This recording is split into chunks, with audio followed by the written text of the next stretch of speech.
မင်္ဂလာပါရှင်ကျွန်မကတော့ထိုင်ဆွေထဲမှာမြန်မာကောင်စစ်ဝင်ချုပ်နင်းမျိုးမှာတာဝန်ထမ်းဆောင်ပါတယ်ဒီမြန်မာရိုးရာတကြံနဲ့ပတ်သက်ပြီးတော့ကျွန်မတို့ရဲ့ဒါမြန်မာရိုးရာရာသီခွင်ဆက်နက်ခွင်ထဲမှာရှိတဲ့ဒါနှစ်တစ်ကူမြန်မာရိုးရာပြက်ကလေးအတွက်ကိုနှစ်တစ်ကူတဲ့ရာသီဖြစ်ပါတယ်မြန်မာရိုးရာ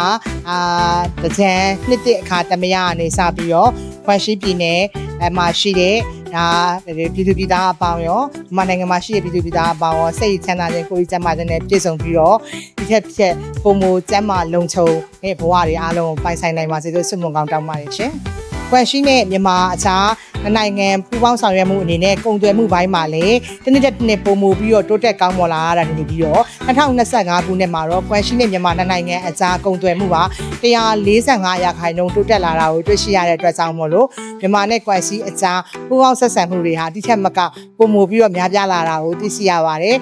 ဒီနှစ်တစ်ကနေစပြီးတော့လည်းဒီထက်ပုံမပြီးတော့တိုးတက်ကောင်းမွန်တဲ့ပူးပေါင်းဆောင်ရွက်မှုတွေနဲ့ကုန်သွယ်မှုတွေမြင့်တင်နိုင်တဲ့ပြည်နိုင်ငံပြည်သူချင်းချင်းကူးလူဆက်ဆံမှုတွေလည်းဒီထက်မကတိုးတက်အောင်ဆောင်ရွက်နိုင်မယ်လို့ယုံကြည်ဆုတောင်းပါတယ်ရှင်